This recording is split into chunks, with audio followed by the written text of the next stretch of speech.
आपल्याला बरेच वेळा कमरेमध्ये किंवा पायामध्ये क्रॅम्प येतो। हा क्रॅम्प काय येतो, क्रॅम्प आला तर लगेचच काय उपाय करायचे सांगतात फिटनेस एक्सपर्ट हर्षल नेरे। नमस्कार, मी हर्षद नेरे, ज्ञानेश्वर योगा हेल्थ सेंटरमध्ये तुमचं स्वागत आहे।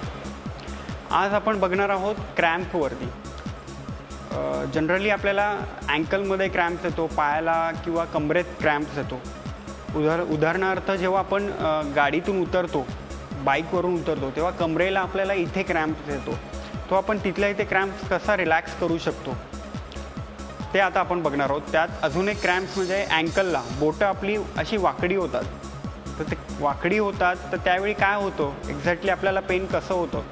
मग दुसरा अपोजिट साईडला, त्याच्या अपोजिट साईडला जर का क्रॅम्प्स नसेल तर त्या पायाला आपण स्ट्रेचिंग दिलं तर ज्या पायाला क्रॅम्प आलेला असतो तो एकदम रिलॅक्स होतो। किंवा तुम्हाला तिथल्या इथे मी एक ॲक्युप्रेशर पॉईंट दाखवेल की तो ॲक्युप्रेशर पॉईंट दाबल्यानंतर इमिजिएटली तो क्रॅम्प लगेच जातो।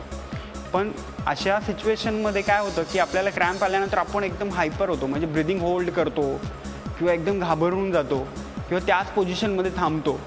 तर ती पोझिशनमध्ये आपल्याला हालचाल आणि त्या पायाला जर का क्रॅम्प आलेला असेल आणि तोच पाय जर का आपण हालचाल करायला गेला की तो अजून क्रॅम्प वाढतो।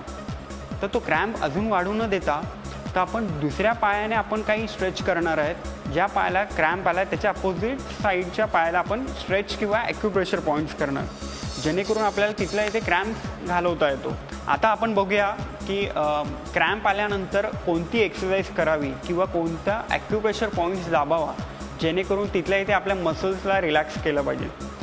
आणि क्रॅम्प्स येणं म्हणजे काय, तर आपल्या त्या मसल्सला कधी सवय नसते तेवढा पाय वरती घेणं किंवा अचानक आपण उभं राहून पाणी पितो म्हणा किंवा शरीरात पाण्याची कमतरता असणं, ही सगळी कारणं असतात जी क्रॅम्प्स यायला भाग पाडतात। तर आपण ह्या गोष्टीकडे जास्त लक्ष द्यायला पाहिजे की पाणी वेळेवर प्यायलं पाहिजे, खाली बसून म्हणजे खुर्चीवर बसून तुम्ही पाणी प्यायला पाहिजे, हे एक महत्त्वाचं कारण आहे।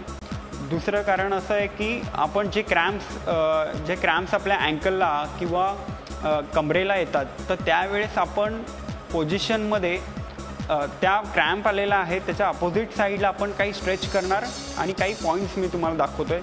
ते स्ट्रेच म्हणजे आता समजा मला लेफ्ट साईडला क्रॅम्प आला आहे तर लेफ्ट साईडला क्रॅम्प आल्यानंतर हा असा पाय उचलल्यानंतर क्रॅम्प आला आहे। कधीकधी आपण गाडीतून उतरतो किंवा पाय टाकताना अशा पद्धतीने पाय टाकताना इथे क्रॅम्प येतो।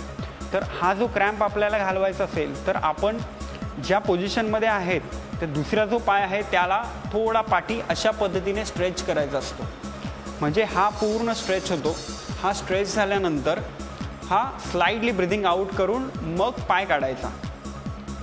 आणि तरीही थोड्या प्रमाणात क्रॅम्प्स आहेत तर त्याच्यासाठी तुम्ही हा ॲक्युप्रेशर पॉईंट असतो, याला नाभीचक्र म्हणतात। आपल्या शरीरातलं जर का क्रॅम्प्स वाढला असेल तर त्यावेळेस आपल्याला क्रॅम्प हा नाभीचक्र आहे, नाभीचक्राला इथे मध्यभागी पॉईंट्स केल्यानंतर 2 मिनिटात 2 सेकंदात तुमचा क्रॅम्प रिलॅक्स होतो, तुमचे मसल्स एकदम रिलॅक्स होतात, तुम्हाला पेन होत नाही।